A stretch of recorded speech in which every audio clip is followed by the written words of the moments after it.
Time Inc., as you know, is a collection of really storied, powerful brands. Time, Fortune, Money, Sports Illustrated, InStyle, People, Entertainment Weekly, Southern Living, Coastal Living. These are really best-in-breed publications, but they were traditionally magazines, and now we're having to make the transition from print to digital. We've made a lot of progress at that. I think last month, Time Inc. totally had 140 million unique visitors, one of the top 10 media sites in the country. But to date, a lot of it has been done just by extending the magazine brands into digital. And what we're now trying to do is to organize ourselves to take better advantage of digital opportunities, because the way you organize yourself to win in the magazine business is not necessarily the way you should organize to win in a digital, mobile, social marketplace. And I'll give you just one example. We have 9 different magazines that do food content. Southern Living does a lot, Cooking Light, Real Simple. Each of them by themselves is not that big a player in the digital world. But if you put them all together, and if they work together, they have 40 million uniques. They are one of the real powerhouses in food. So we're creating an organization that allows us to take advantage of those kinds of opportunities. Same is true in health, the same is true in a number of different areas. I wanted to ask you about the notion of journalism in the context of Time Inc. and in terms of quality journalism, the respect of a brand, Yes. establishing and sort of extending that relationship of trust with the reader, and sort of how you make that happen. Yeah, so there are 2 things about the Time Inc. brands that I think are important to recognize. One is just they are very powerful and have a strong emotional connection. If you go into a CEO's office, the thing you're likely to see hanging on the wall is when they were on the cover of Fortune magazine. Same is true of politicians and Time magazine. Same is true of athletes and Sports Illustrated. But the second really important thing about all the Time Inc. brands is they are all predicated on truth. They all have standards of verification. And as you well know, that's not the common standard in journalism today. I mean, if you walk into a grocery store and look at, all the celebrity gossip that you see in the magazines there and the tabloids there, where's the one place you go to find the true story? You go to People. That's our magazine.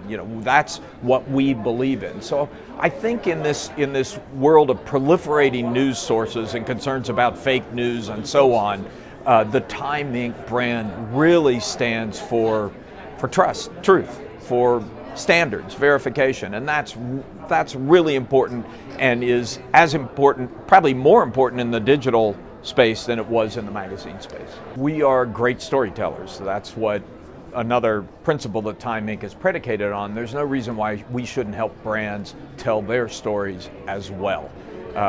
But the fundamental thing is to not break trust with your reader. So the reader has to understand what you're doing.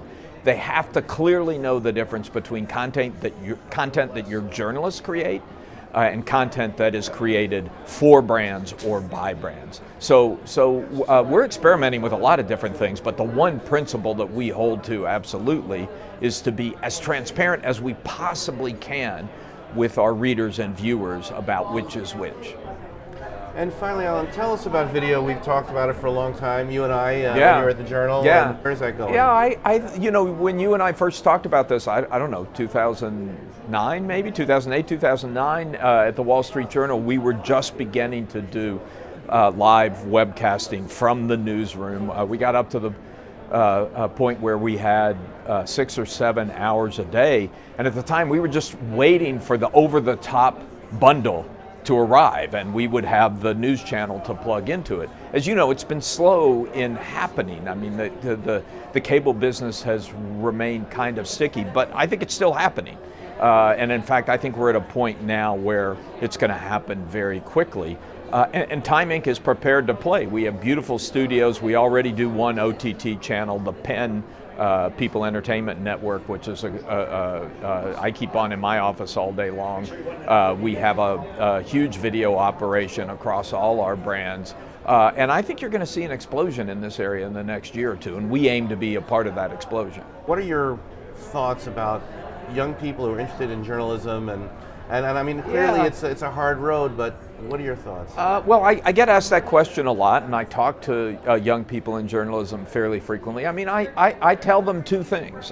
One is, in my view, journalism has never been more fun than it is today. You can reach more people, you can interact with them, you can do it across media, you can do it, you can take pretty good video with an iPhone and a tripod, as we talked about the last time we talked. So all of that makes it a very interesting time to be a journalist. The problem, of course, is that the business model is challenged. The whole advertising business model, it's not clear where it's going to end up. And so what I tell them is, you got to love it. You got to do it because you love it. Because I can't guarantee you, you can get a job. You can start out. It's going to be a lot of fun. It's going to be exciting.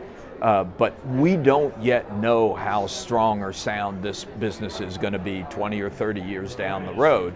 And so if you're going to go into it and take that risk, you better have a love for it.